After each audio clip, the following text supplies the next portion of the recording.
straight up forward. They'll see you there. The idea. I'd like to see Lieutenant Hastings, please. Hastings. When's the next ambulance? Just a moment, nurse. I'll be with you in a moment. Royal Fusiliers. The new film has arrived. You'll probably find him upstairs watching. Thank you.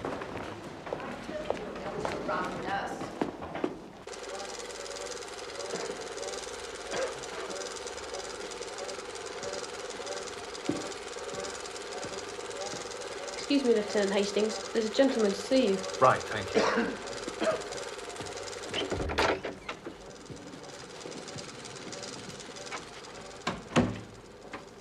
Don't you recognize your old friends? Good Lord, John Cavendish. How wonderful to see you.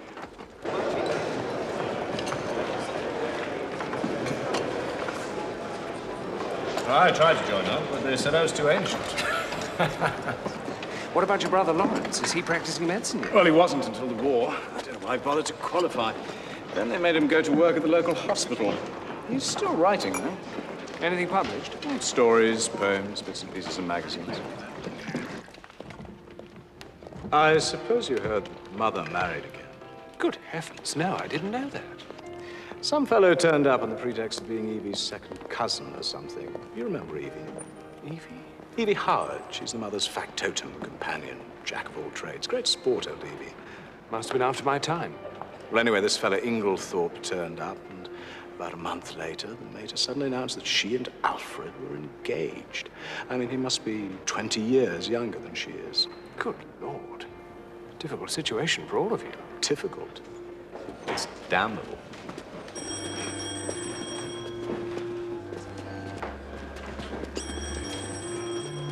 Get away from this place. Well, I'm not a prisoner here, you know. But you're up to traveling, aren't you? I mean, I was going to suggest you come down for a few days. I'd love to. I could do with a break from the army. I could come down on Saturday, if that's all right. That's marvelous.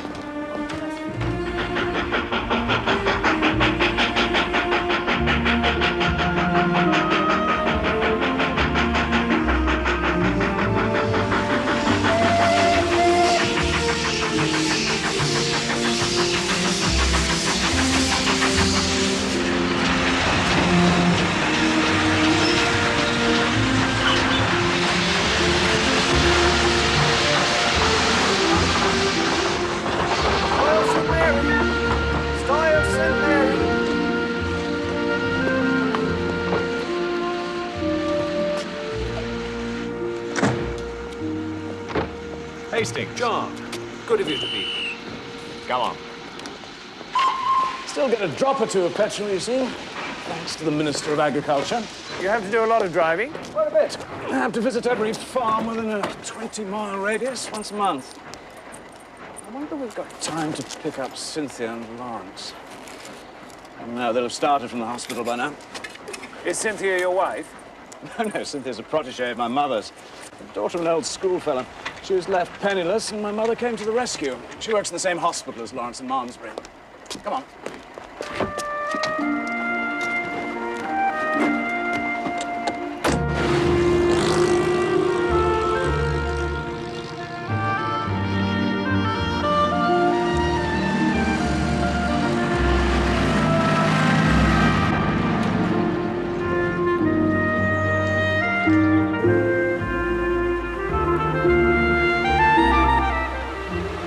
I'm afraid you find it very quiet down here. My dear fellow, after the joys of France, that's just what I want.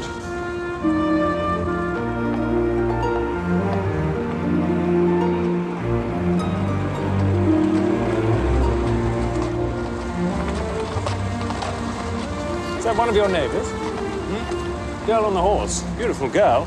Yes, I suppose she is. Now, that's Mrs. Rakes, widow of one of the farmers hereabouts.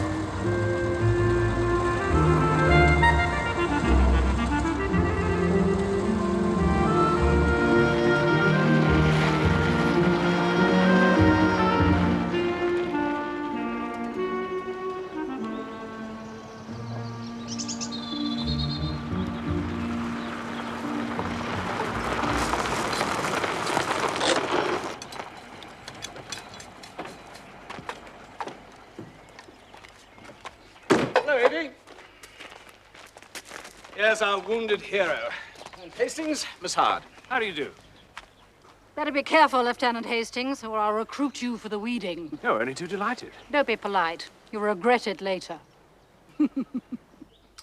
In case of refusal, Lady Tadminster might open the fete on the first day and Mrs. Crosby on the second.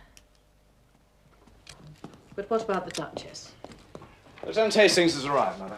Why, Mr. Hastings, after all these years, are you quite recovered from your wound? Oh, yes, pretty well, you know, Mrs. Inglethorpe. Just a scratch. Alfred, darling, this is Mr. Hastings. Mr. Hastings, my husband. I'm delighted to meet you, Lieutenant Hastings. How do you do?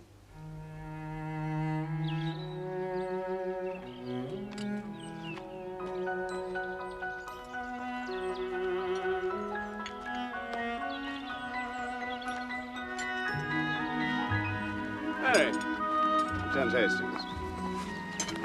Lieutenant Hastings, I've heard so much about you. And are you, Mrs. Cavendish? John's a lucky man. Ah, seed cake.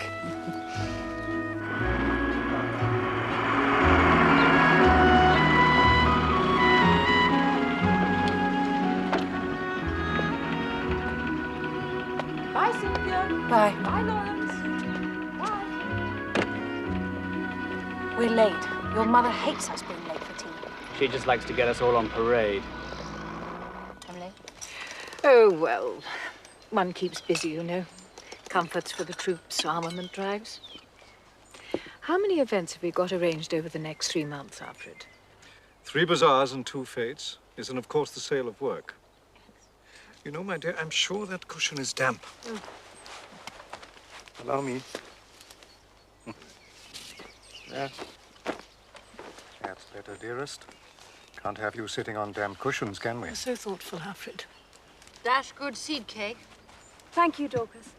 Ah, yes, Cynthia. You're very late today, Cynthia. Oh, I know. I'm sorry. The bus was late. This is Mr. Hastings, Miss Murdoch. How do you do? Where's Lawrence? Oh, he's just gone upstairs. He'll be down in a minute. He'd better hurry up. There won't be any cake left. I've got a cousin who's nursing. She seems to spend most of her time placating the sister. Oh, they're terrifying. You've no idea. But I'm not a nurse, thank heaven. I work in the dispensary. Oh. How many people have you poisoned? Oh, hundreds. Don't talk such nonsense, Cynthia, please.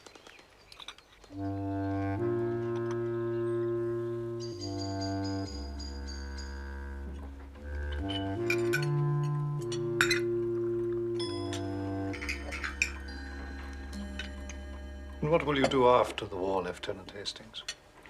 Well, you may laugh at me, but I've always had a secret hankering to be a detective. I was in Belgium before the war, and I ran across a very famous detective there. What were you doing in Belgium? A duck shooting, actually. This detective was down from Brussels, investigating a murder in the village. I think I was a suspect for a time, because the victim was shot with the same sort of gun as I had. How frightful. Oh, no, not really. My system's based on his, though, of course, I've progressed rather further. He was a funny little man. A great dandy, but wonderfully clever. I love a good detective story. Dr. Wilkins was saying yesterday that owing to the ignorance of the more uncommon poisons among the medical profession, there were probably countless cases of murder that went quite unsuspected. Can we talk about something else? My brother's a bit sensitive about this, being a medical man himself.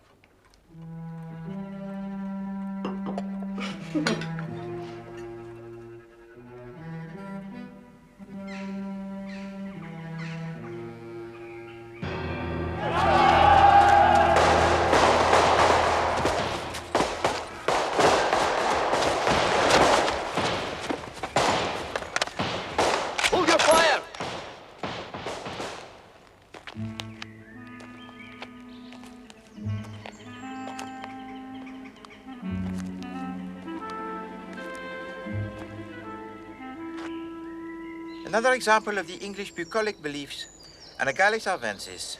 In English, the scarlet pimpernel. It is believed that when this flower is open, it is a sign of a prolonged spell of the fine weather. It is seldom seen open in this country. Something the matter, Monsieur Van der Stadt? He wants to know why we have to speak English all of the time. He finds it tiring. Because, Monsieur Van der Stadt, in this country, we are the guests. If we are to gain the confidence of the natives, We must learn their ways. You men, where are the rest of your platoon? They're dead, sir. At least, they said they wasn't, but the umpire said they had to be. Well, get rid of these civilians anyway.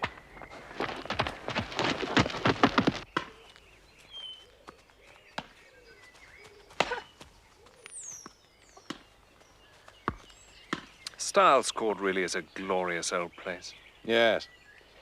Yes, it is. It'll be mine someday. And our house in London, too. I managed to persuade Mother that Inglethorpe's got no right to them, no moral right, anyway. As it stands at the moment, I get the houses, but Inglethorpe gets all the money. Can't your brother help out? Lawrence? No. We're an impecunious lot. My mother's always been awfully good to us, I must say. That is, up to now. Since her marriage, of course. Come on, let's go back to the house.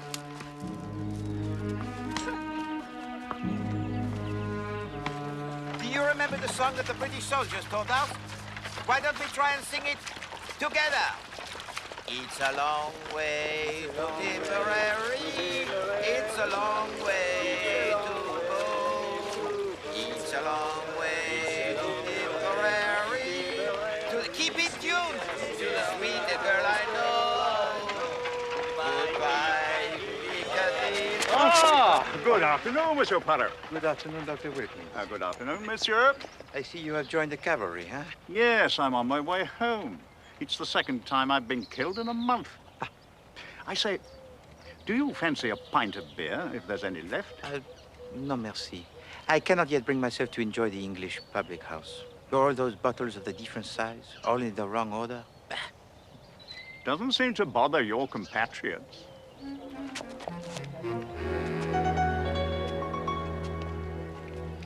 What is the use? I try to instill in them a sense of order and method, but always they disappear into the public house.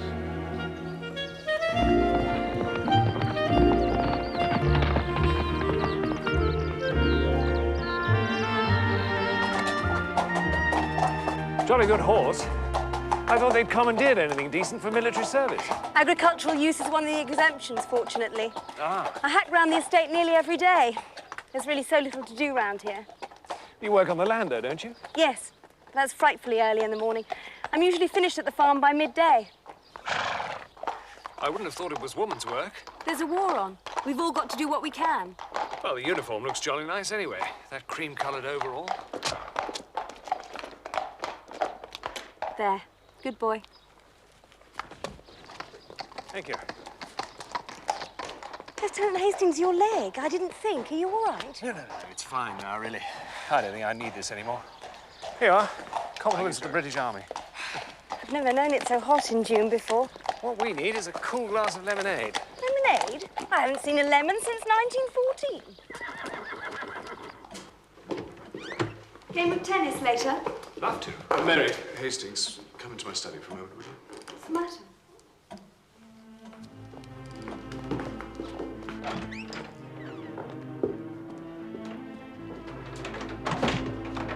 There's a deuce of a mess. Evie's had a row with Inglethorpe, which is off. Oh? She's leaving, giving in her notice. You see, she went to see the mater, and they had a... Well, I've spoken my mind anyway. Evie, this can't be true. True enough. I'm afraid I said some things to Emily she won't forget or forgive in a hurry. Oh, Evie. You're an old woman, Emily, I said. And there's no fool like an old fool. The man's 20 years younger than you. Oh, no. Well, I'm sorry I had to do it. I had to tell her. I said, I'm going to warn you, Emily, whether you like it or whether you don't. That man would as soon as murder you in your bed as look at you. He's a bad lot. Good God. What did you say?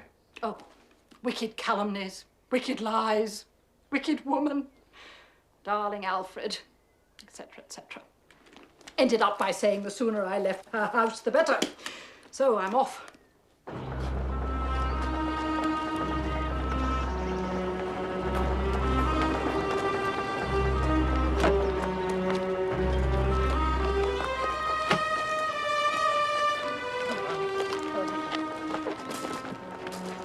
Mr. Hastings, You're honest, I can trust you.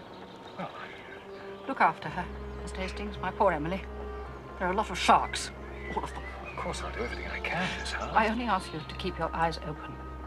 Above all, Mr. Hastings, watch that devil.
It's almost too hot, isn't it?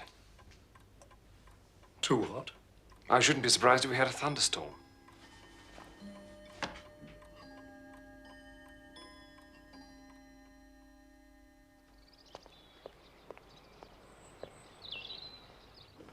That'll be 2 and 3, please, sir. And don't you go telling anyone about that, sir. There's them round here who do mortal murder for that much cocoa in 1 week. I am very grateful to you, Madame Dainty. And I give you my word that I will be the soul of discretion. Thank you, sir. Thank you. Madame Dainty, has it ever occurred to you to organize the goods by the country of origin? Well, no, I can't say it has. Oh, you will be amazed, Madame. Now, let me see. North, south, east, west. Yes, the spices which come from the Orient we could place over there by the door, which represents the east, huh? Voila! All you would need to remember is from where came each article to lay your hand on it quickly and with efficiency. I can do that already, sir. And anyway, as far as I'm concerned, everything comes from the wholesaler in Malmesbury. Ah, yes, Madame Dainty, but you... Half a dozen stamps, please. Very good, sir. Hastings? Good Lord. Monsieur Poirot. It is indeed mon ami Hastings. I was talking about you only the other day. Oh, mon ami, mon ami.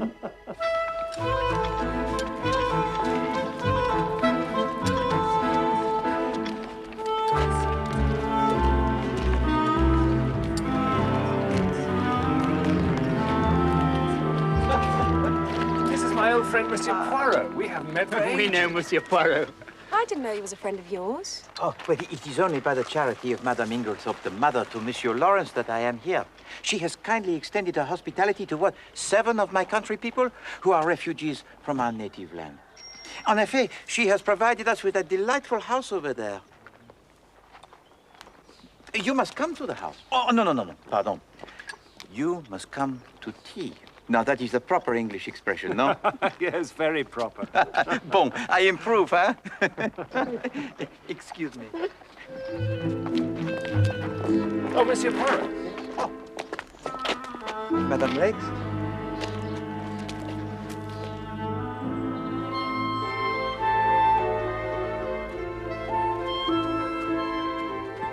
I've told you before. It's none of your business. It is my business. Not content with carrying on a sordid affair with this woman, I now find you are squandering large sums of money on her? It's not a large sum of money. It's a love, anyway. No. My mind is made up. And you need not think that any fear of scandal between husband and wife will deter me. I have plenty of proof of you. I have given you a roof over your head, and this is the way to repay me. He's such a dear little man. You've been entertaining a celebrity unawares. Is there anything the matter, Aunt Emily? Of course not.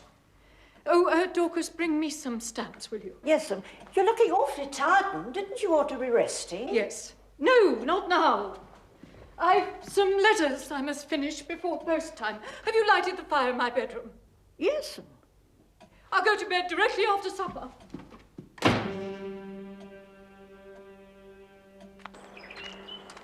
Then you won't show it.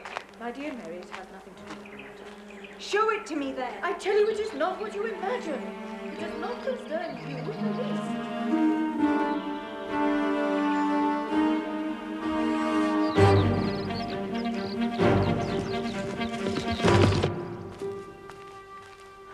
I say, there's been a most frightful row. I got it all out of Dorcas. Yes, I know. I just overheard Mary and Mrs. Inglethorpe. No, between Aunt Emily and him. Oh, I do hope she's found him out at last. I'm sure he's a fortune hunter. Well, Dorcas happened to be near the door. Apparently, it was a real old bust-up. Oh, I wish I knew what it was all about.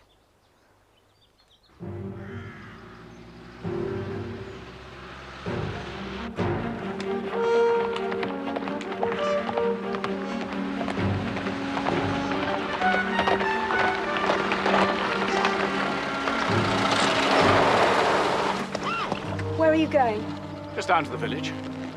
You're going to see your precious Mrs. Rakes, aren't you? For God's sake, Mary! I warn you, John. I'm not going to stand for this much longer.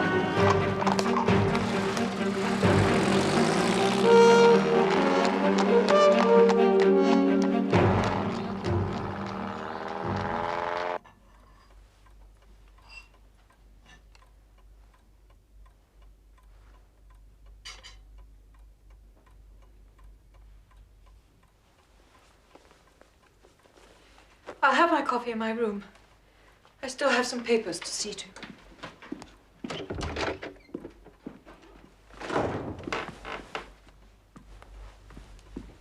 I read in the newspaper that the first American divisions are due in France next week. Will you take Mrs. Inglethorpe her coffee, Cynthia?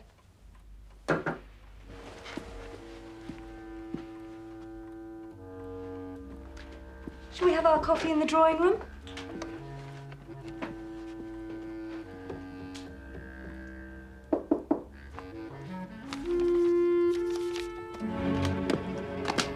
Come in.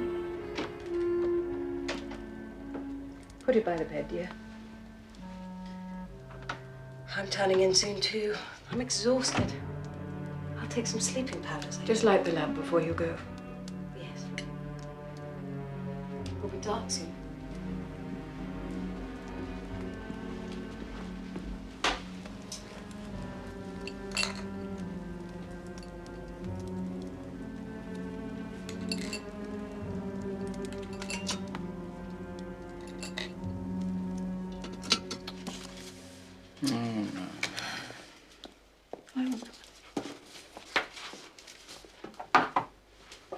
Thank you, Dorcas.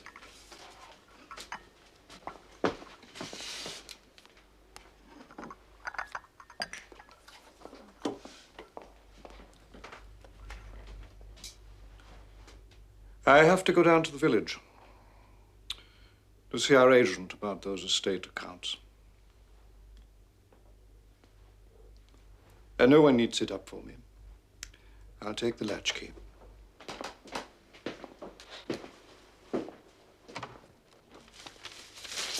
Dashed funny time of night to go and see Denby.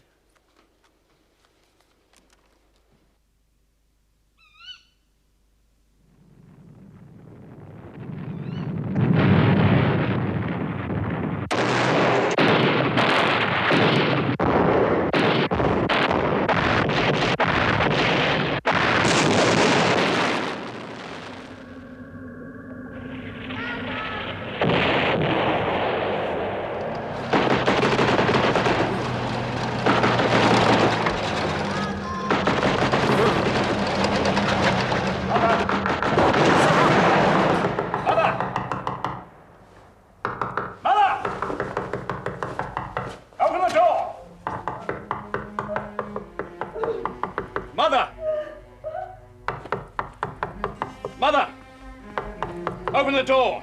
What are we going to do? Mother seems to be having some kind of fit. She's locked herself in, though. Try going through Mr. Inglethorpe's room, sir.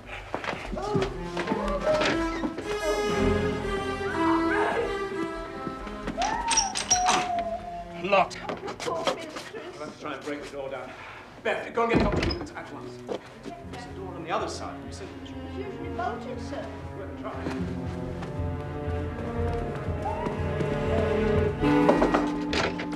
Mary! Oh, have you got the door open yet? No. That one's locked too. Damn! I can't wake Cynthia. She must have taken a sleeping powder. Cynthia!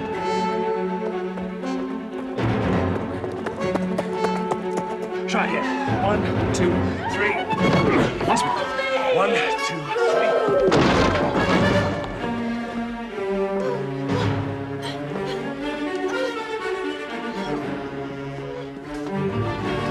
Mary, get some brandy from the dining room. Soon. I've managed to wake Cynthia. You're all right. I took a sleeping powder. What's the matter? Better now. Very sudden. Stupid of me. Stupid of me to lock myself in. It's all right. It's all right. Feeling a little better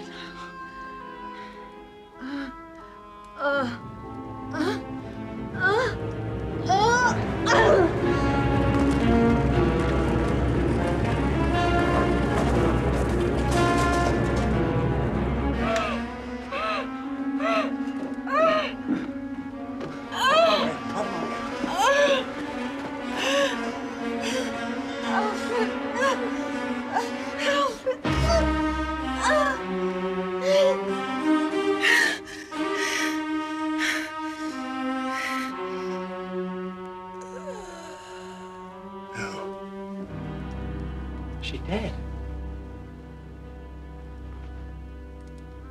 Oh, God.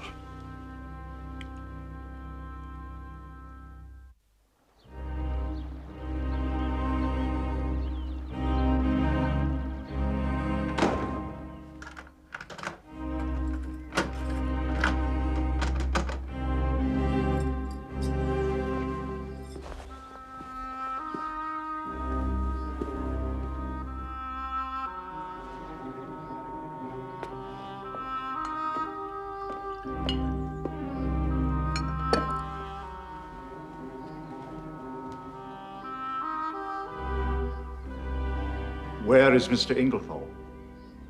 He's not in the house. Where is he?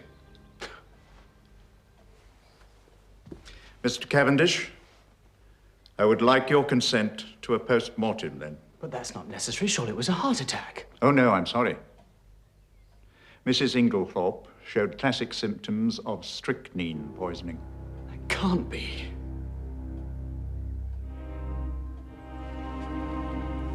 Do whatever you think necessary, Dr. Wilkins. These are your mother's keys. I've locked both the rooms. I suggest they remain locked for the time being.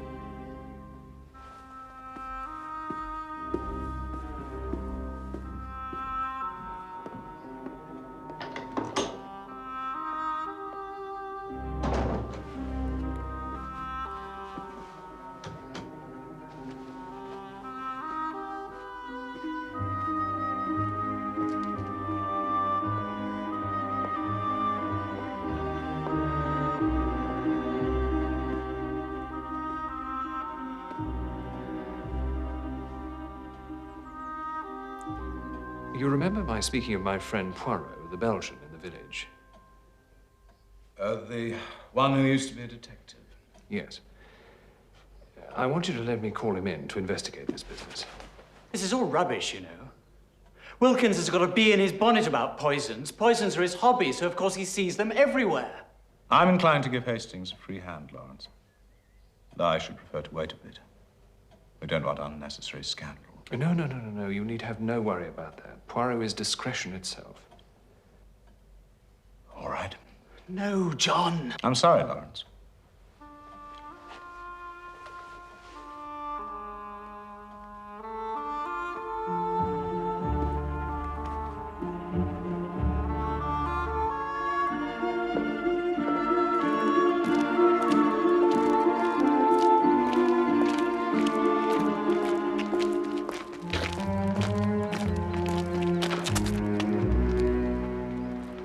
Dear God, this is terrible, my poor wife. Well, where have you been? Denby kept me late last night. Then I discovered that I'd forgotten the latchkey. Denby gave me a bed so that I wouldn't have to arouse the household. Oh, my poor Emily. She was so self-sacrificing. She overtaxed herself. Now, I'd better get on my way. Yes. Yes, of course.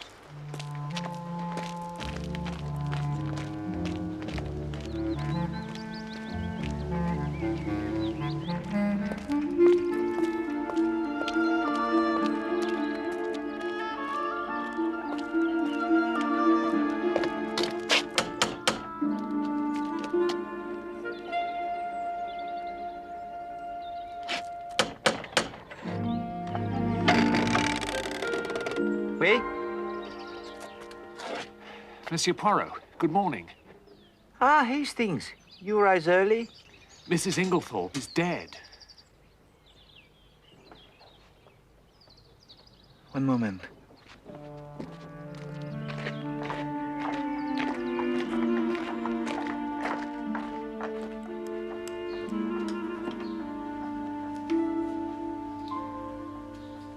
Oh, I'm pleased with you, Hastings.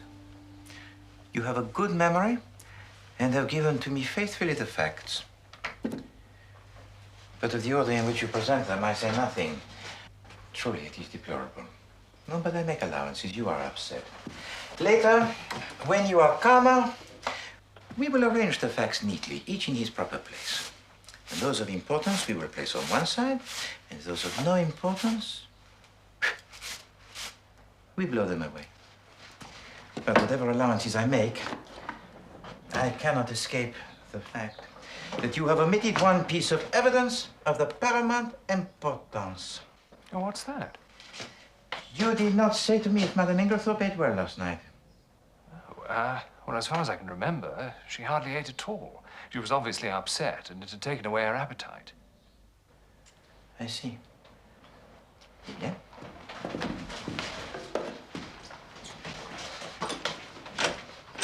Hastings, you're dressed in haste. Your tie is to one side. One must not let oneself go, Hastings.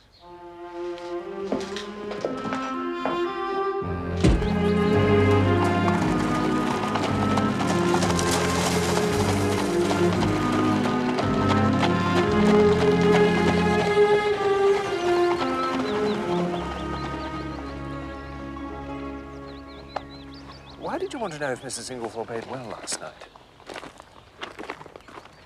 The contention of the present is that Madame Inglethorpe died of the strychnine poisoning, no?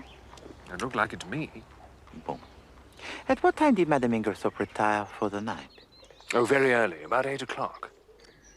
And yet the symptoms did not manifest themselves until 5 in the morning. 9 hours. Now, a heavy meal taken at about the same time as the poison might retard its effects, but hardly to that extent. And you say to me that Madame Inglethorpe ate very little for supper. Yes. One of those curious little facts, mon ami. We put it here.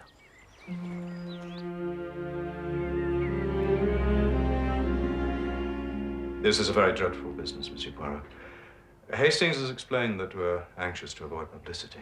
I comprehend perfectly. You know Inglethorpe's back. Yes, I met him. It's damn difficult to know how to treat him. That difficulty will not exist for long. The key to the room, if you please, monsieur. Oh, of course.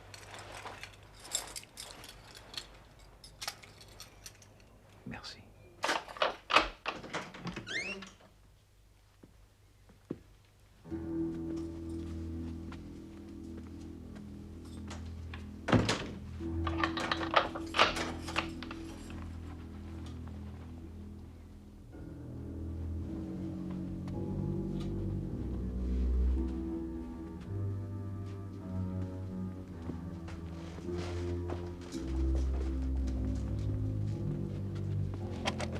No, Hastings. We must leave this until the lawyer of Madame Inglethorpe is present.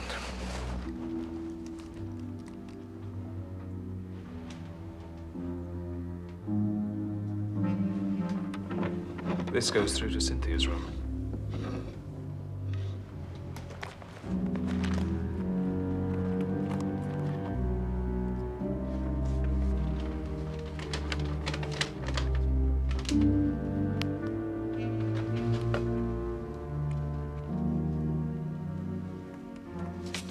What is it?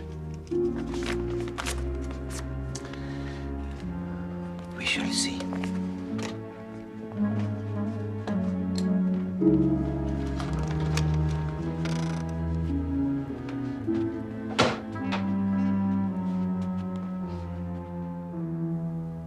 I think that this is cocoa, mon ami, but we must send it for analysis.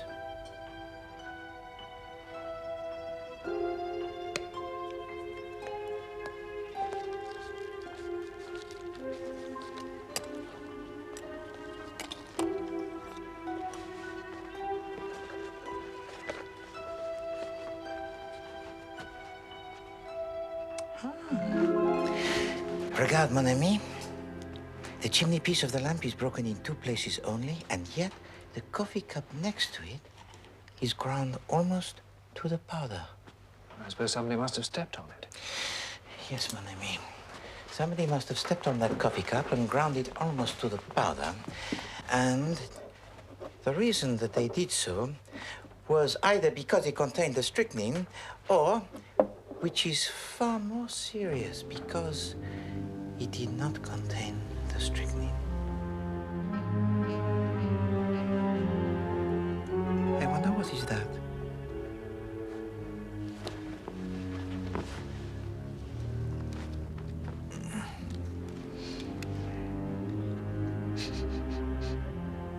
This, I think, is a coffee stain that is quite fresh. Eh bien, Hastings, we have in this room now 6 points of interest. Shall I catalogue them, or will you? Oh, well, you. Very well. Number 1, a coffee cup that is ground almost to the powder. Number 2, the dispatch case with a key in the lock. Number 3, the coffee stain on the carpet. Number 4, a thread or 2 of dark green material caught on the bolt of that door. Ah, that's what you put in the envelope. Oui, d'accord.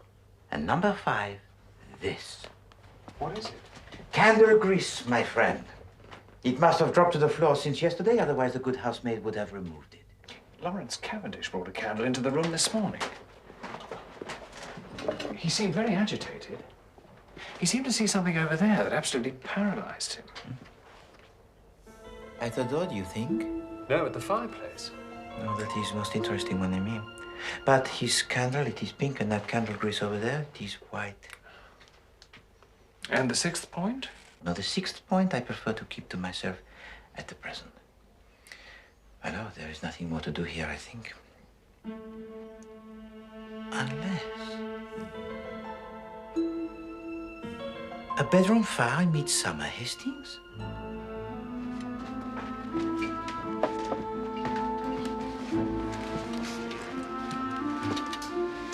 The fire warms, but it also destroys.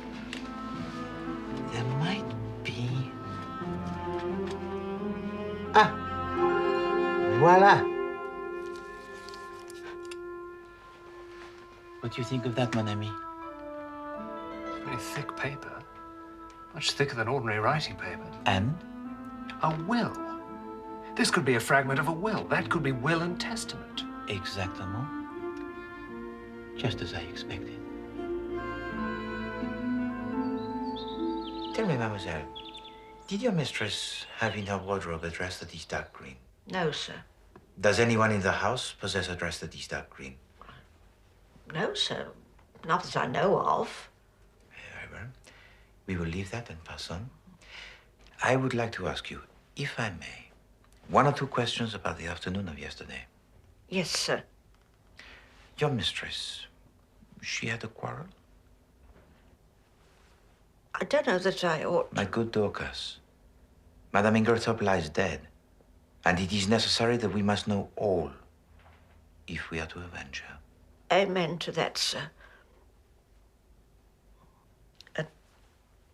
Naming no names, There's one in this house none of us could ever abide. Now, as to this quarrel. It was about 4 o'clock. I happened to be passing the study, and I heard voices, loud, angry ones, coming from there. I didn't mean to listen. Continue, mademoiselle. What happened next? At 5 o'clock, Mrs. Inglethorpe rang the bell and told me to bring her a cup of tea.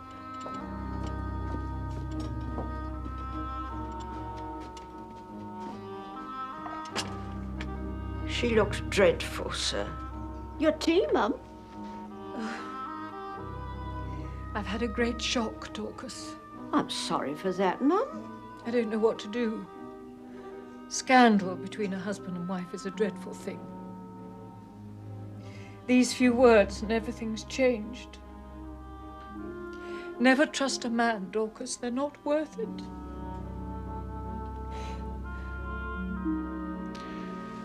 Tell me, mademoiselle, this paper that she had in her hand, what would she likely do with it afterwards, do you think? I expect she'd lock it up in that purple case of hers.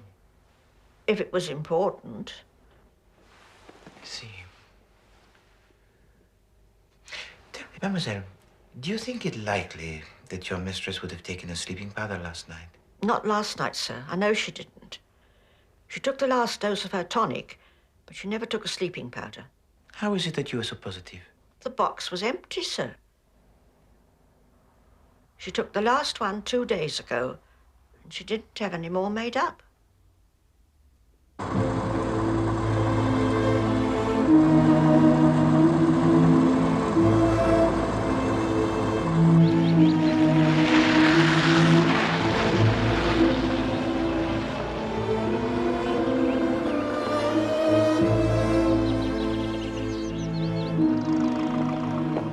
Oh, Miss Howard, it's so good to see you again. Terrible time to come back, Dorcas. Evie. Started the moment I got the wire.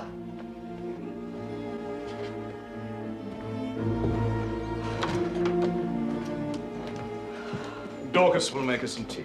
I don't want tea. Ah, here's Mr. Poirot. Mr. Poirot is helping us with our investigations. Nothing to investigate. Have they taken him to prison yet? Taken who to prison? Alfred Inglethorpe, of course. Poor Emily was never murdered till he came along. Evie, don't shout. Whatever we may think or suspect, it's better to say as little as possible for the present. The inquest isn't until Friday. Inquest fiddlesticks. The man will be out of the country by then. He won't stay here tamely waiting to be hanged. Mademoiselle. It's no good trying all that.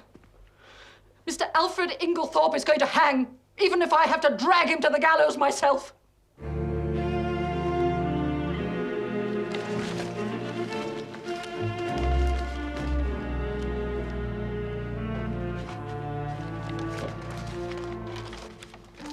How did you know that Mrs. Inglethorpe took sleeping powders? Ah, because Hastings, I found this in the drawer of the washstand in her bedroom.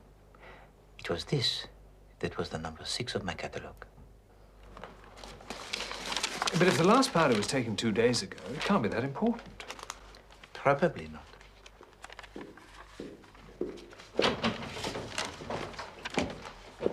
Mr. Poirot, my mother's lawyer's here. I don't know if you'd like to talk to him. He's also the coroner, you understand? Yes. Yes. Thank you, Monsieur Cavendish. Monsieur Wells, there is one thing that I should like to ask you. That is, if it is not against the professional etiquette. In the event of the death of Madame Inglethorpe, who would inherit her money? It's all right.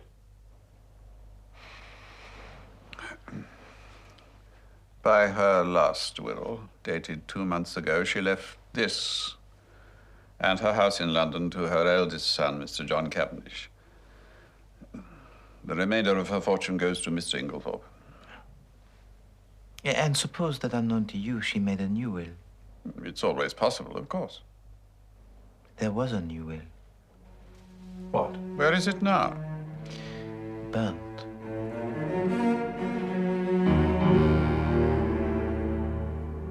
an extraordinary coincidence. My mother should have made a will on the very day of her death. Are you so sure it's a coincidence? What do you mean? Your mother, you tell me, had a violent quarrel with someone yesterday afternoon. In consequence of that quarrel, she very suddenly and hurriedly makes a new will. She told no one of its provisions. The will disappears, and she takes its secret to her grave. I fear there is no coincidence here. What do you mean?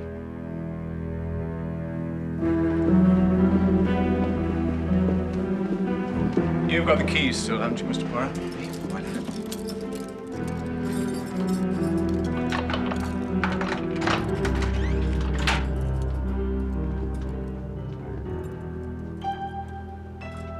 My mother kept some things in this. Well, you will need the key because I locked it this morning.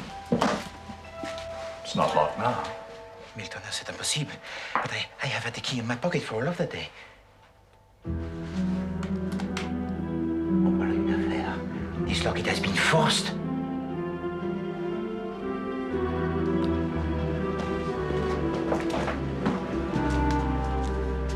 This door, it is unbolted. Why? When? Now, there must have been something of great importance in that case. Something that connected the murder with the crime. What? That I do not know.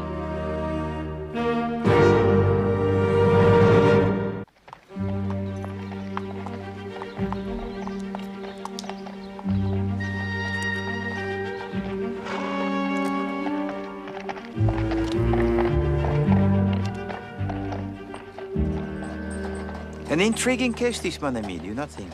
It seems quite straightforward, really. Everything seems to be tied up with Mrs. Inglethorpe's money. And her two houses, Hastings. Well, yes. They go to John, and everything else goes to her husband. But then they had that dreadful row, the one that Dorcas overheard, and Mrs. Inglethorpe changes her will. And what about her two sons, Hastings? Oh, no, I don't imagine they're involved. No, what happens is, Inglethorpe finds out that the will has been changed, leaving everything to her son rather than him, and poisons her. And the new will she has made? He burns it. That was the scrap of paper we found in her bedroom grate. You have a good grip on this affair, Hastings. Grasp. Yes? You know, Hastings, there are in this case only 2 points of any significance. Oh, really? What are they? The first is the state of the weather on Tuesday. But it was a beautiful day. Must have been 80 degrees in the shade, not a cloud in the sky. Do not forget that, mon ami. It is the key to the whole riddle. I don't see why. All right, then what's the second point? The second point is the important fact that Monsieur Inglethorpe wore the peculiar clothes, wears the black beard, and uses the spectacles. That's ridiculous. No, mon ami. It is momentous. Dr. Wilkins, can you tell us exactly how much poison Mrs. Inglethorpe had consumed? Judging from the amount recovered, Mrs. Inglethorpe had ingested about 3/4 of a grain of strychnine, possibly a grain. I took a sample of the cocoa remaining in the cup in Mrs. Inglethorpe's room. There was no strychnine in it.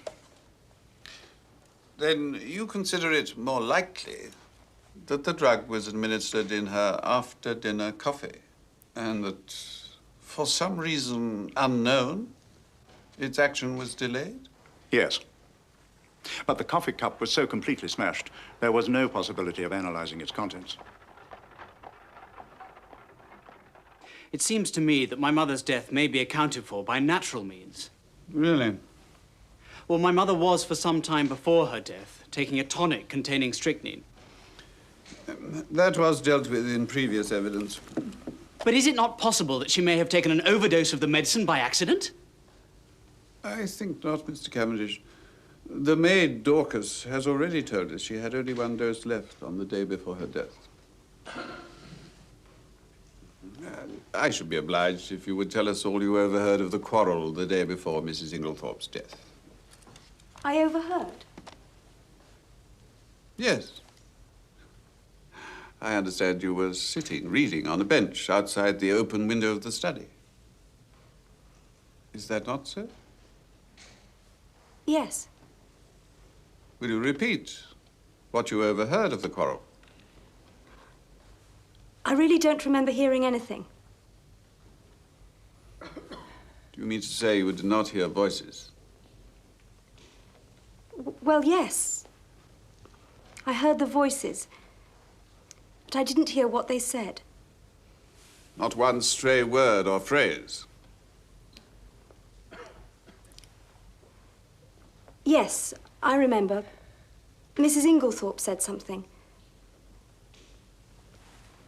Something about causing a scandal between husband and wife. She sounds as if she's trying to hide something. That is true, Hastings. Call Mr. Mace. And is of some interest.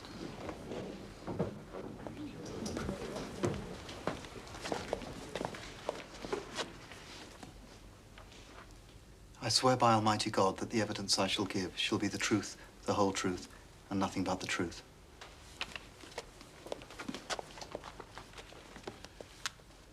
Mr. Mace, as a qualified dispensing chemist with a shop in the village of Stile St. Mary, have you lately sold strychnine to any unauthorized person? Yes, sir. When was this? Monday, the 18th of June, at about 6 o'clock. Will you tell us to whom you sold it? Yes, sir. It was Mr. Inglethorpe. He said it was to poison a dog. He signed the poison book and everything.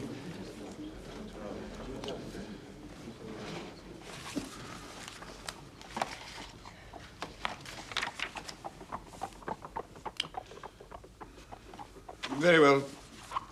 Thank you, Mr. Mace.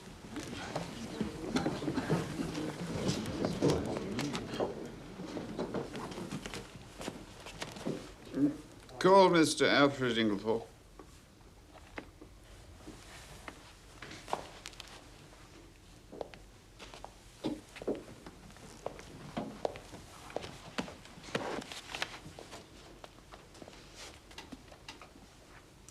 I swear by Almighty God that the evidence I shall give shall be the truth, the whole truth, and nothing but the truth. Are you Alfred Inglethorpe? Yes. On Monday evening last, did you purchase strychnine for the purpose of poisoning a dog? No, I did not. There is no dog at Styles Court. Do you also deny that you signed this register? Yes.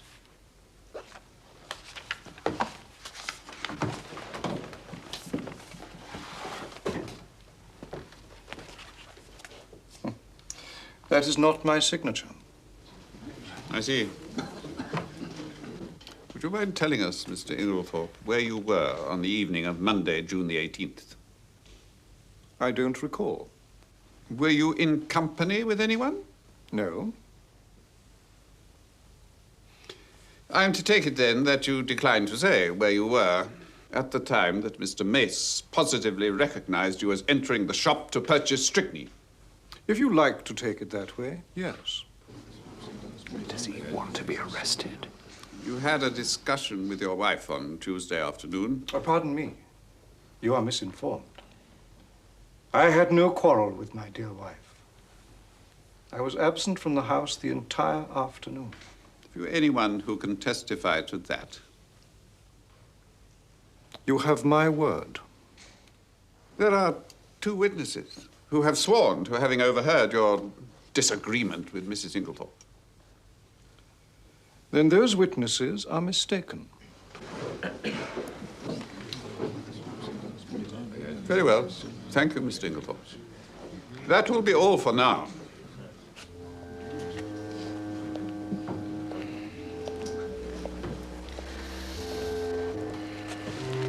Members of the jury. He's put a noose right round his neck. Perhaps. Consider your verdict. Hastings, do you know who is that man by the door? Testimony of Dr. Wilkins that the deceased, Mrs. Inglethorpe. That is Detective Inspector James Japp from Scotland Yard. And if I'm not mistaken, the man next to him is also from Scotland Yard. Things are moving quickly, my friend. Perhaps too quickly.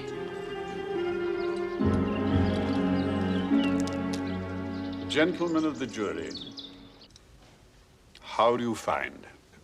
Willful murder by some person or persons unknown. And is that the verdict of you all? It is.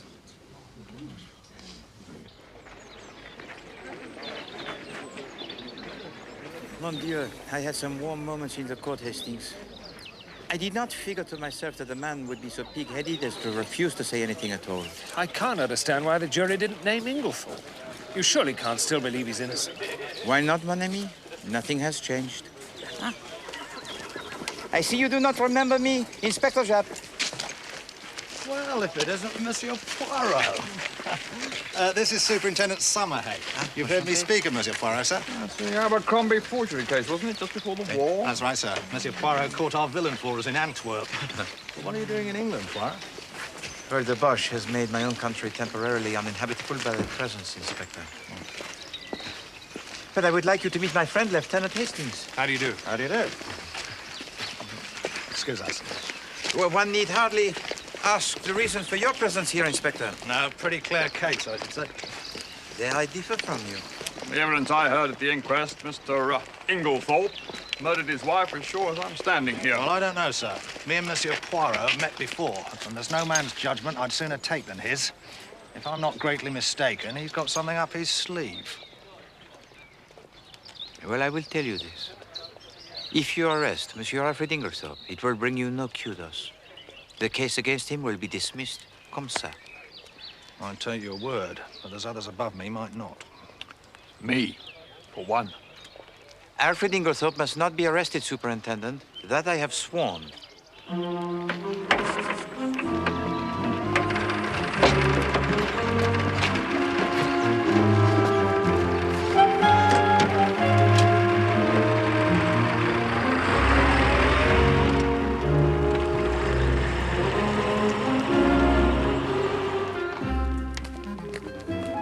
Have you ever been to New York, Hastings? New York? No.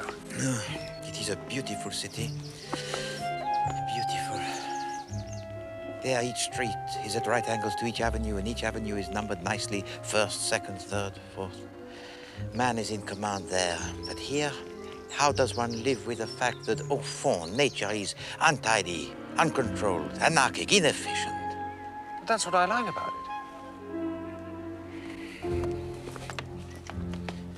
Hastings, did it not strike you as peculiar that Monsieur Lawrence Cavendish has suggested that his mother might have been poisoned by accident? Oh, it seemed quite a natural suggestion for a layman to make. But he is not a layman. You have told me yourself that he has a degree in medicine. Yes, that's true. I'd forgotten about that. And then there is also Madame Cavendish. What did you make of her attitude? Well, it seems inconceivable that she should be shielding Inglethorpe, but that's what it looked like. Oui, d'accord. A great deal that was peculiar showed itself today. Where are we going, Poirot? To see the beautiful Madame Rex, Hastings. Oh, she's an absolute corker, you know. Thank you. No, Hastings. I am going to see the beautiful Madame Rex. You, I fear, are far too impressionable for this particular task.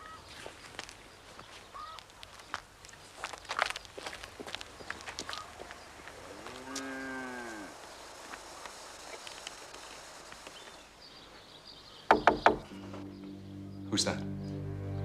I don't know. I'll go the back way.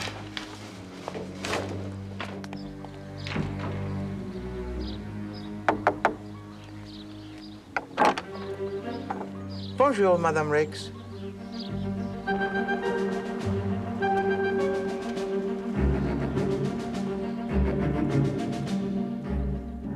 We'd like you to come into Malmesbury with us, Mr. Inglethorpe. Malmesbury? To the station. You're arresting him, are you? About time, too. We'd just like Mr. Inglethorpe to answer a few questions, madam. One moment, if you please, Inspector Japp. Now, you just leave well alone, Mr. Poirot. Sorry, Monsieur Poirot. I understand.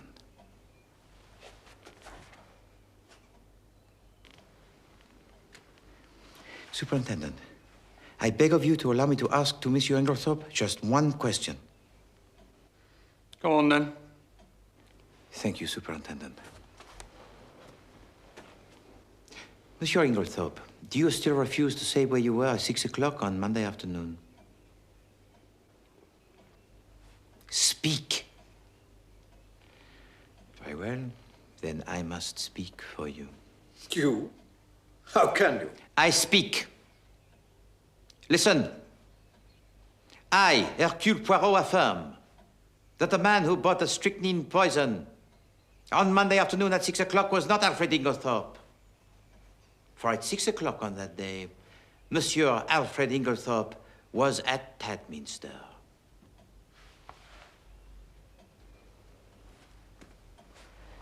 I can produce no less than 5 witnesses who swear to have seen him and to have spoken to him there at 6 o'clock or just after. And as you may know, Tadminster is at least 8 miles from the village. My word, Poirot. You're the goods. Didn't I tell you so? These witnesses of yours are all right, I suppose. Voila. I have made a catalogue of them, names and addresses. You will find them all perfectly genuine. They even include the charming Madame Rakes. Didn't I tell you so?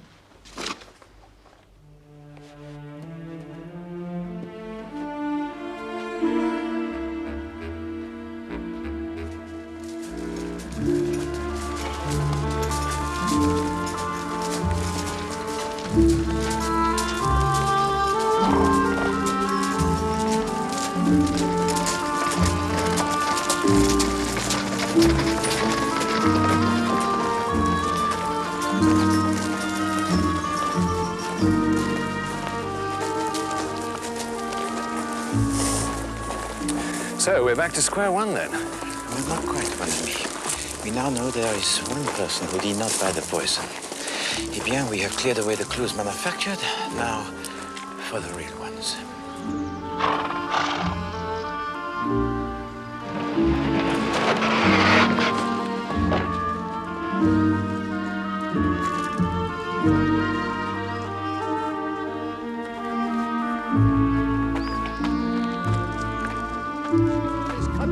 Like a flower, he fleeth as it were a shadow, and never continueth in one state. In the midst of life we are in death. Of whom may we seek for succor, but of thee, O Lord, who for our sins are justly displeased.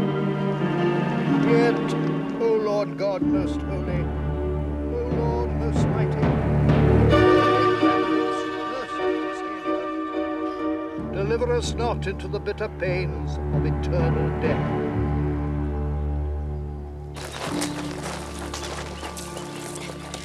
Lieutenant Hastings, sir. Yes, George. I know this is hardly the time or the place, but you remember this foreign gentleman particularly asked if my mistress or anyone else in the house had got a green dress. Yes, go on. I've just remembered what the young gentleman used to call a dressing-up box. It's up in the front attic.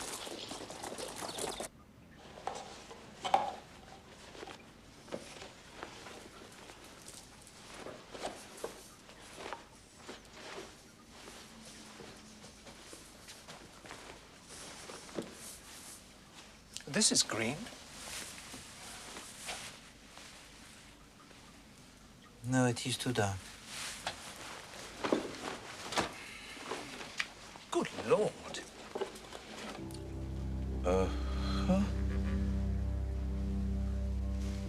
Hold it up to your face, Hastings.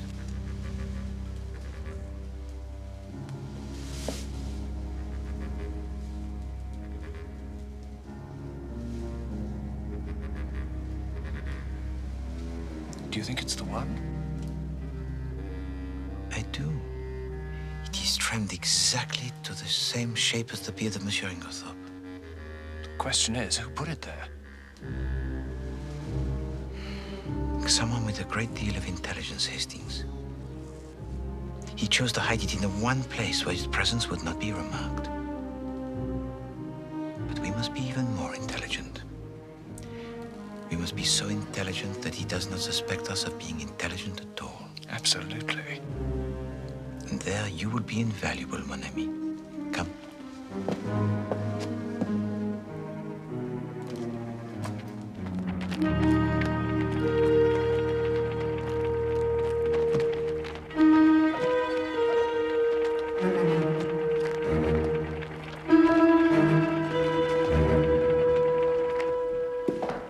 took the hint at last.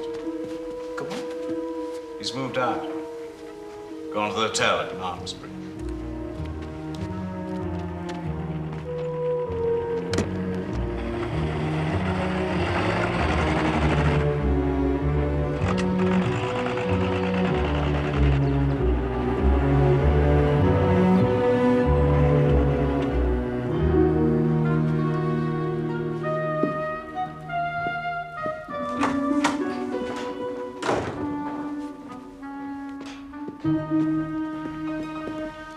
Oh, Lieutenant Hastings. Hello, Cynthia. Just the man I was looking for. I want to talk to you. Can I steal him away from you, Mr. Poirot? Steal him away? Ah, pardon, yes, by all means, Mademoiselle Murdoch. Hastings, how I envy you, huh? To be stealed away by such a charming young lady. Excuse me.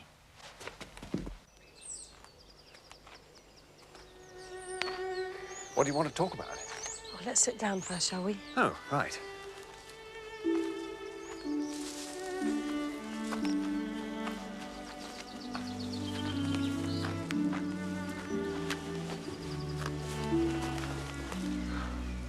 Lieutenant Hastings, you've always been so kind. And you know such a lot. Oh, well, you know. I want to ask your advice. You see, Aunt Emily always said I should be provided for. Well, I suppose she forgot. Or didn't think she was likely to die. Anyway, I'm not provided for. I don't know what to do.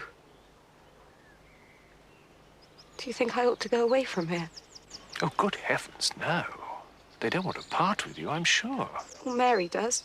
She hates me. Hates you? I don't know why. And he can't bear me either. Oh, well, now, there I know you're wrong. John's very fond of you. Oh, yes, not John. I meant Lawrence. Not that I care whether Lawrence hates me or not. Still, it's rather horrid when no one loves you, isn't it? But they do, Cynthia. I'm sure you're mistaken. There's John and Miss Howard. Lawrence never speaks to me if he can help it. And Mary can hardly bring herself to be civil to me. And well, I don't know what to do. Oh.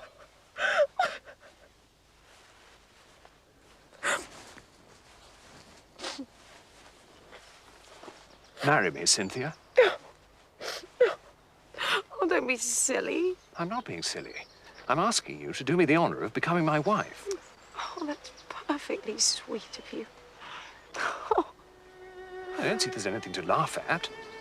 There's nothing funny about a proposal of marriage. No, there isn't. And you ought to be careful. Because somebody might accept you next time. Goodbye, Lieutenant Hastings. You've cheered me up no end.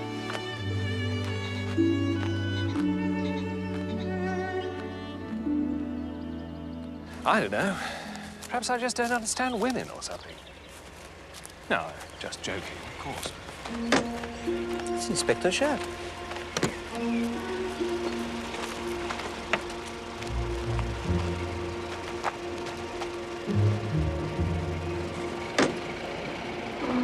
Hastings, who is that with him in the back of the car? Looks like Lawrence Cavendish.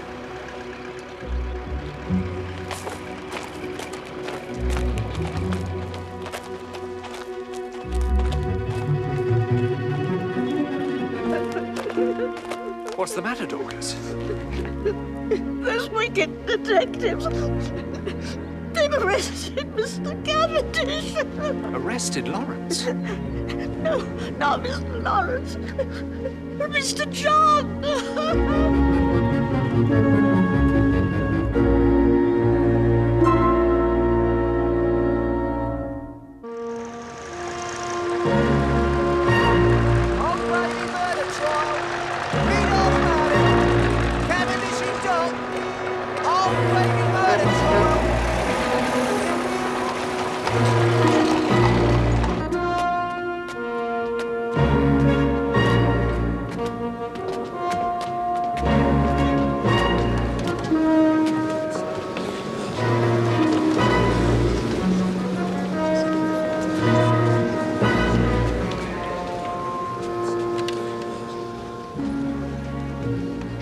Wendover Cavendish. You are charged with the murder of your mother, Mrs. Emily Rose Inglethorpe, on Tuesday, the 19th day of June, 1917.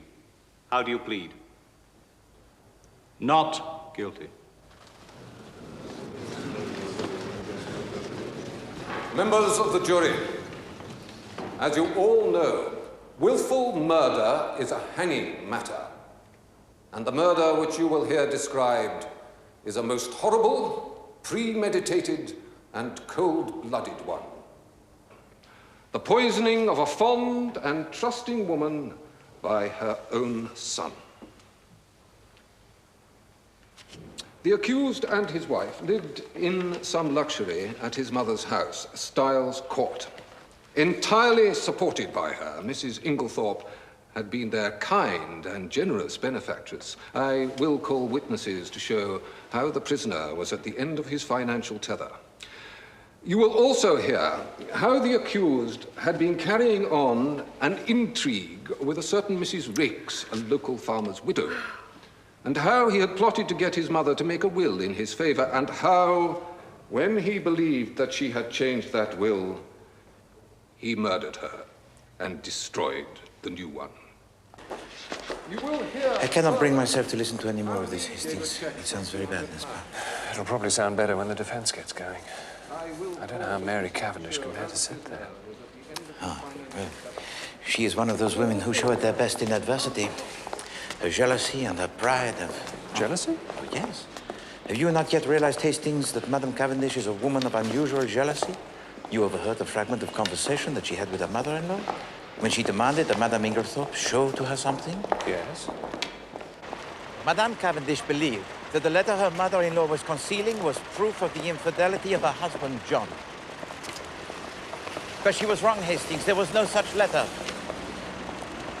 What Madame Inglethorpe had discovered was that her son, John, had loaned to Madame Rix, and I heard this from Madame Rix herself, Hastings, had loaned her a large sum of money in order that Madame Rix might purchase the freehold of her cottage. You deny that there was anything improper in your relationship with John Cavendish? Yes. I see. Did you receive money from Mr. Cavendish? No. You also deny, then, that Mr. Cavendish gave you a cheque for £200 on the 21st of June last? That was a loan. Thank you, Mrs. Rix. I have no further questions, my lord. Very well, Mr. Phillips. That seems a convenient time to adjourn. The court will rise.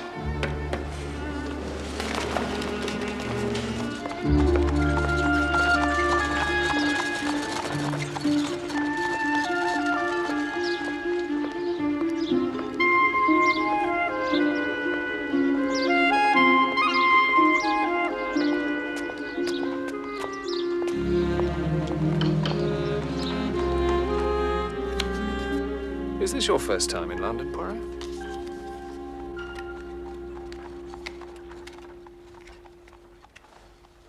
Mrs. Inglethorpe must have been very wealthy, with this beautiful house and Styles Court. Are you going to be doing this all day? I steady my nerves, that is all. This employment requires precision of the fingers. And with precision of the fingers goes precision of the brain. And never have I needed that more than now. Absolutely. I can build a house of cards 7 stories high by placing one card on top of another with a mathematical precision, huh? But I cannot find the last link in this so mysterious case.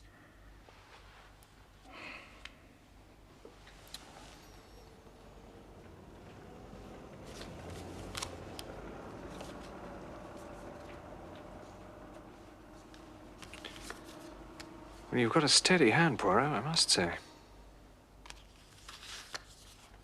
I think I've only ever seen your hand shake once. On an occasion when I was enraged, no doubt. It was in Mrs. Inglethorpe's room, just after we discovered that the locks on the dispatch case had been forced. Ah, yes. You stood by the mantelpiece, rearranging the ornaments, as you always do, and your hand shook like a leaf. Because I was enraged. I was enraged that... Oh, mon Dieu! What is it? I have an idea that is all, but... Mon Dieu! A garage! A garage! For the love of heaven, madame, direct me to the garage! Someone must drive me! I must hire a car immediately!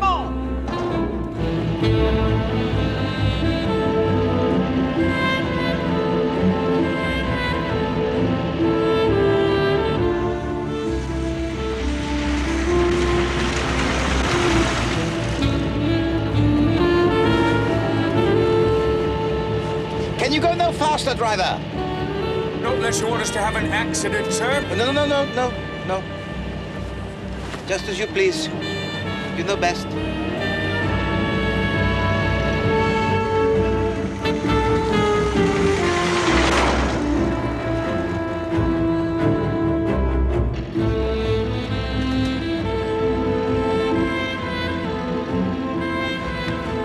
The correct position for your hands on the steering wheel is 10 minutes to 2, is it not?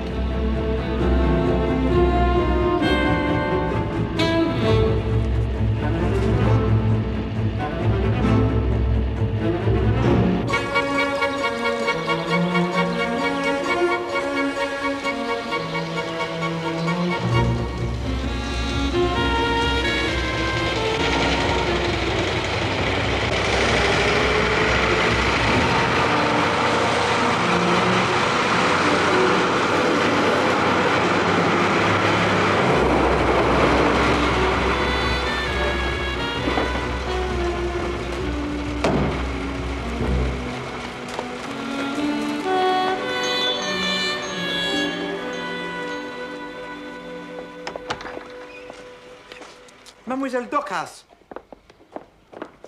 Tell me, mademoiselle, has anyone been in the bedroom of Madame Inglethorpe since we left the house? No, sir, it's locked, and we all kept a good lookout on it. Good. Mr. Poirot? Yes? Keys. Thank you.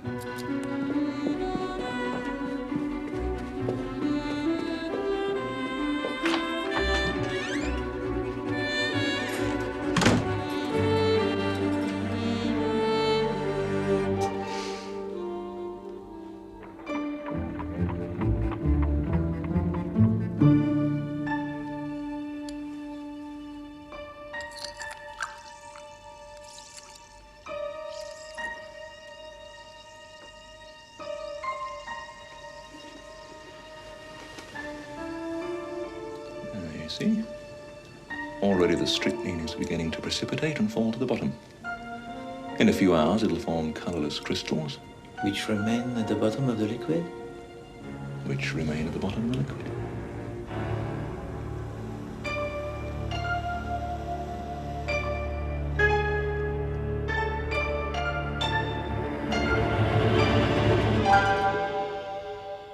Inspector Japp, when in the course of your investigations you searched the bedroom of the accused at Styles Court, did you find anything? I did. Will you tell the court what you found? In the chest of drawers in Mr. Cavendish's room, underneath some clothing, I found a small poison bottle. It was empty. Will you produce Exhibit D?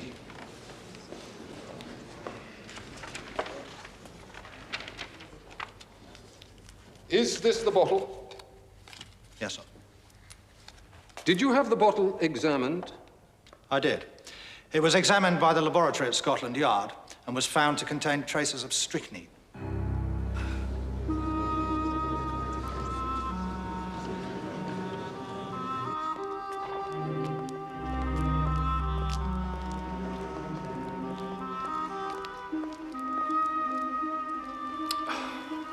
Where is he?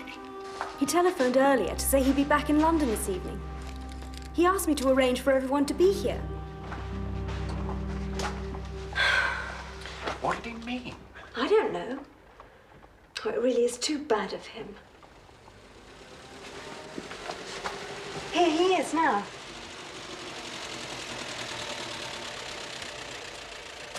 No. Oh, that's Inspector Japp.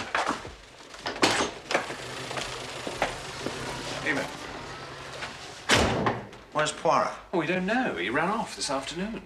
Well, I got a phone message saying I should be here at 7. You better go up then.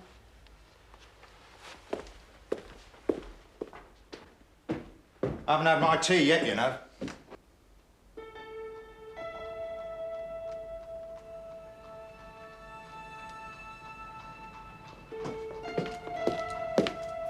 Oh, good evening.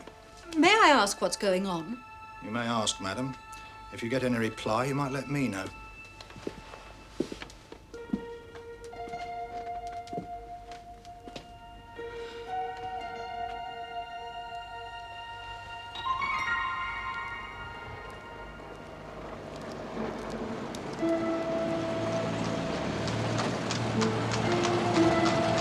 Here he is.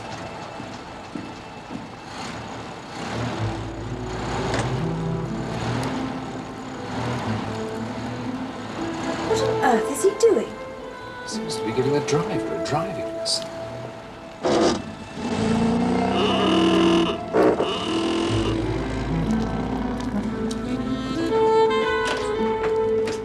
Where on earth have you been, Poirot?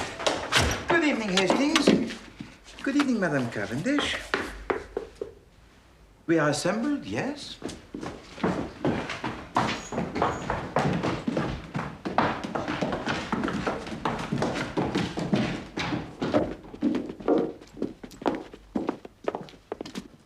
Bon.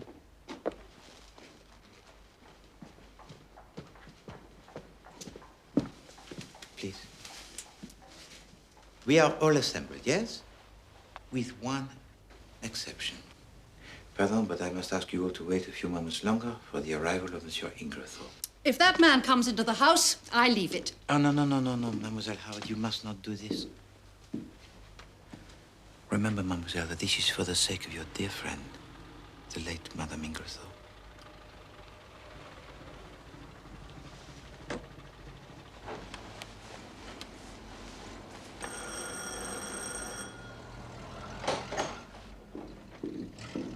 Why have I been summoned?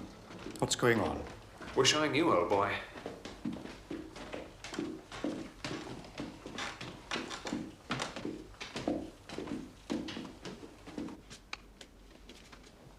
Ah, voilà, Monsieur Inglethorpe.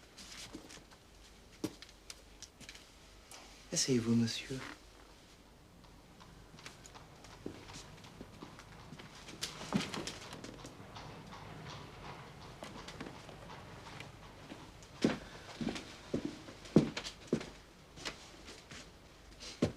Mesdames et messieurs, good evening. As you all know, I was invited to investigate this case by Monsieur John Cavendish, who tonight, in his prison cell, awaits the verdict of the jury. I at once examined the bedroom of the deceased, and I found several things indicative. To take first, a fragment of dark green material. I found it caught on the bolt of the communicating door between that room and the room of Mademoiselle Cynthia. Now, for a long time, I did not recognize it for what it was, this material. It was a piece torn from a green land armlet.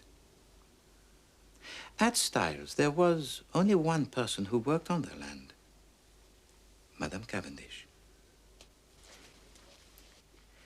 Therefore, it had to be Madame Cavendish who entered the room by that door. But that door was bolted on the inside. When I examined the room, Hastings, yes. But in the first place, we only have the word of Madame Cavendish to say that the door was locked. And in the confusion that followed, there was ample time for her to bolt it again. No, I am convinced that Madame Cavendish was actually in the room when the deceased was taken ill.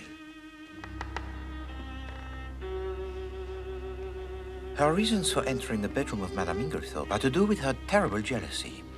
For she had learned of the existence of a letter, but it was this letter that she had confronted Madame Inglethorpe about, and which she believed would show the proof of the infidelity of her husband with Madame Rakes.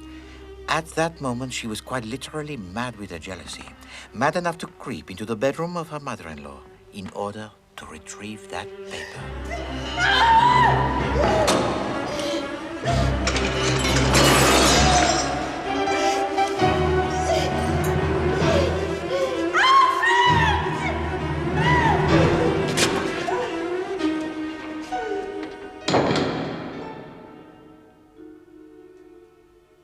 Am I not right, madame? So it was you who destroyed the will? No, Monsieur Lawrence. There was only one person who could have possibly destroyed that will. Madame Inglethorpe herself. But she only made it out that very afternoon. Nevertheless, mon ami. The temperature that day was 80 degrees in the shade. Oh, yes, it was very hot. And yet, Madame Inglethorpe ordered a fire to be lighted in her room. Why? Because she wanted to burn something. Précisément, Inspector Japp. Now, at 4 o'clock, Madame Inglethorpe quarrels with her son and threatens to denounce him to his wife. Squandering large sums of money on it. It's not a large sum of money. And anyway, it's a loan. No, my mind is made up. And you need not think that any fear of scandal between husband and wife will deter me. It was this argument which Dorcas overheard. But she mistook John Cavendish for Monsieur Inglethorpe. At 4:30, she makes a new will, eliminating John Cavendish from his inheritance.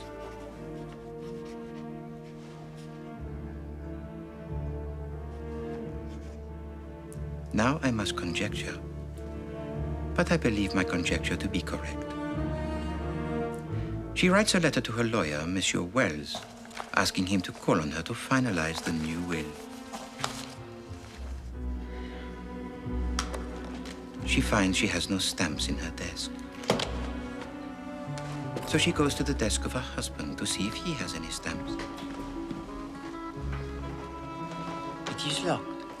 So she opens it using her own key. She discovers a paper.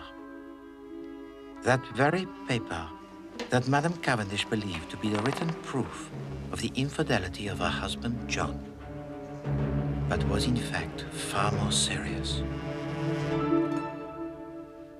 Is this really necessary? All we need to know is who put the poison in my mother's coffee and why the poison took so long to act. Yes, that is very true, Monsieur Lawrence, but here we have the little problem, you see, because Madame Inglethorpe, she did not drink the coffee. What? No. The stain on the carpet was the coffee. She must have spilt it before she could drink it. But feeling in need of a hot drink, she heated up a cocoa and drank that. If the strychnine wasn't in the coffee, and we know it wasn't in the cocoa, where was it? Now I will pose to you the little question. What third medium was there readily to hand? A medium so suitable for the disguising of the strychnine that it is absolutely extraordinary that no one has thought of it. Hastings? I've no idea.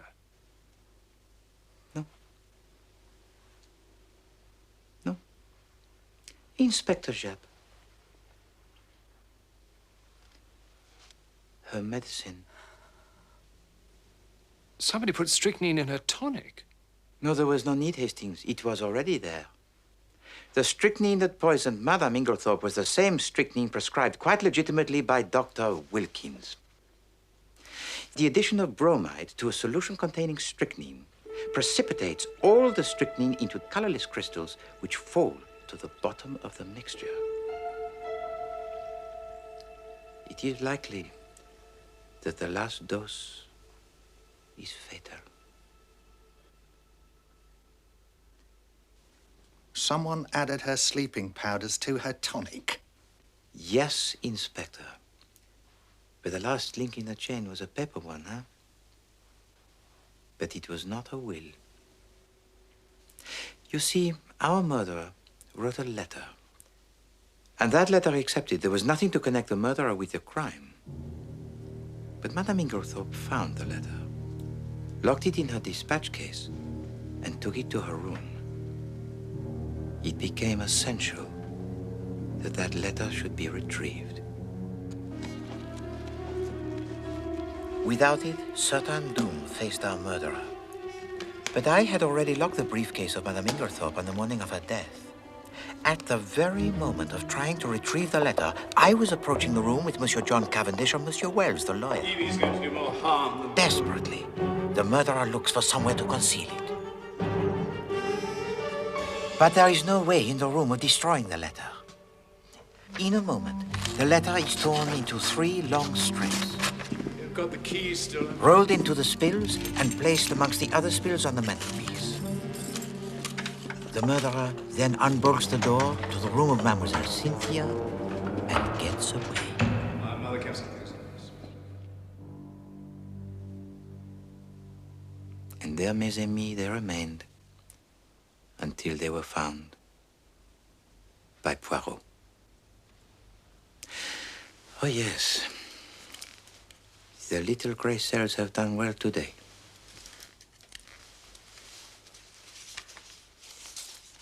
Un, deux,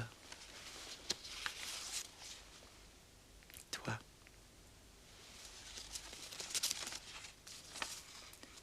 Tonight is the night. There is a good time coming once the old woman is dead and out of the way. No one can possibly bring home the crime to me. That idea of yours about the bromide was a stroke of genius. We must. And here the writer breaks off. It must warm your heart to know that your lover thought so fondly of you that he could not bear but to bring himself to write to you at this so important moment. Mademoiselle Howard. Me? It's nothing to do with me. Oh, but it is everything to do with you, mademoiselle. Did I omit to read the greeting on this letter? Forgive me.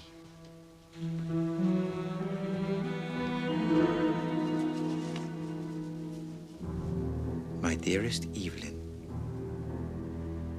You fool! You bloody fool! Be quiet, Evie. No, it is too late for silence, Monsieur Inglethorpe.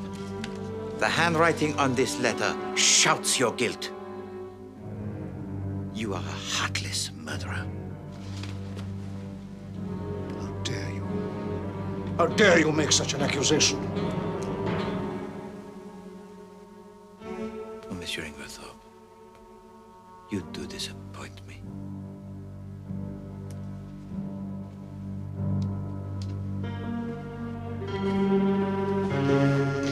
All right. We love each other.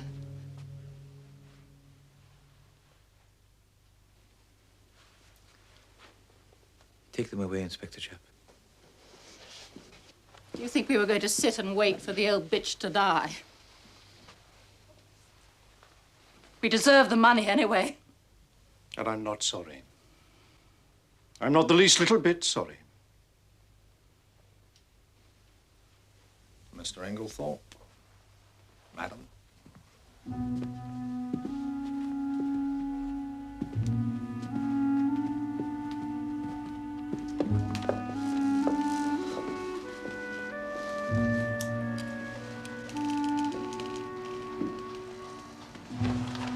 Horrible.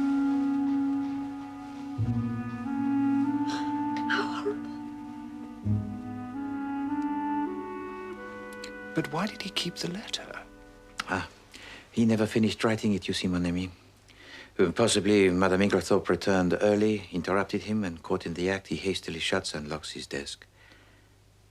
The rest we know. Madame Inglethorpe finds the letter, decides to say nothing about it to her husband, but determines to destroy the will she had just made in his favor. Probably the next day she intends to make a will in favor of her son John again, but death intervened.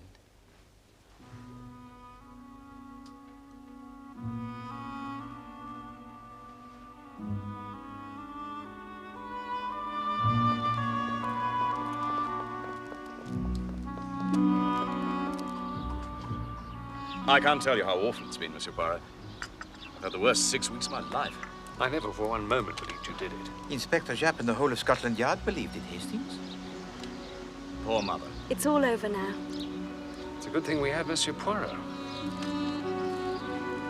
I really don't know how to thank you, Monsieur Poirot. It was nothing, monsieur. I thought I was done for.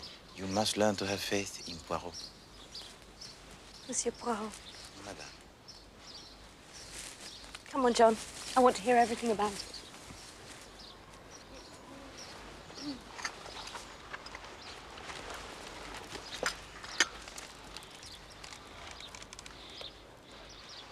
You know, Hastings, I owe the final discovery of the spills entirely to you. Really? Oh, yes. Do you remember telling me that my hand shook when I straightened the ornaments on the mantelpiece? Oh, that's right. You jumped up and rushed off. Exactement.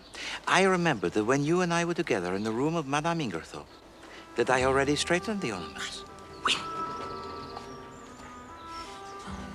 Now, if they were already straightened, there would be no reason for me to have to straighten them again. Something that would have connected the murderer with the crime. But what? Unless someone in the meantime had touched them. Good Lord. You know, one thing I don't understand is why Inglethorpe seemed so keen to get himself arrested. Because, mon ami, it is the law of your country that once acquitted, a man cannot be tried for the same offense again. No, he wished to be tried. He would then produce his irreproachable alibi and be safe for the rest of his life. So it was him who bought the strychnine from a chemist's shop? No, Hastings. Have you not yet realized that it was Mademoiselle Howard who went to the chemist shop? Miss Howard? Mais oui. Of course, she was heavily disguised. The clever devils. It is good to see them reunited, is it not? That silly entanglement with Madame Rex forgotten. The things men and women do for love. Oh, oui. One thing you haven't explained is the peculiar behavior of Lawrence Cavendish. I'll never forget the way he looked when we went into Mrs. Inglethorpe's room. That is because you thought he was staring at the mantelpiece, yes, Hastings? Whereas, in effect, he was staring at the door to the room of Mademoiselle Cynthia, right next to the mantelpiece. He saw that door, it was unbolted. But he swore it was bolted. Exactement. He was shielding her. When Monsieur Lawrence saw that the door to the room of Mademoiselle Cynthia it was unbolted, he jumped to the conclusion that she knew something about the matter. But why? Why would he want to protect her? Because he's in love with her, of course. Well, now, that's just where I know you're wrong. I happen to know for a fact that he positively dislikes her. Indeed. Then let me enlighten you, mon ami.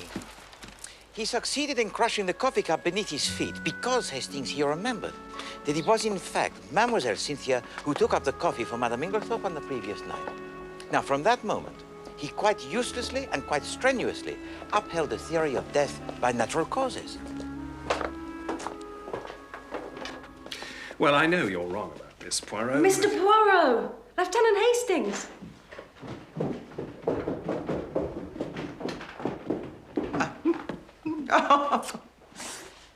Oh, you're both such dear men.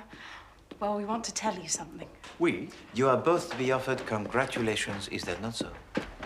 Congratulations? Well, Cynthia and I are to be married. Where are Mary and John? Oh, they're, Come on.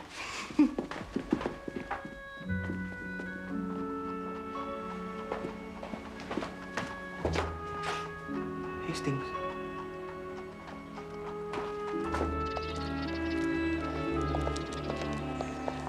What a wonderful girl. I shall never understand women. Console yourself, mon ami. Perhaps one day, when this terrible war is ended, we shall work again together, huh?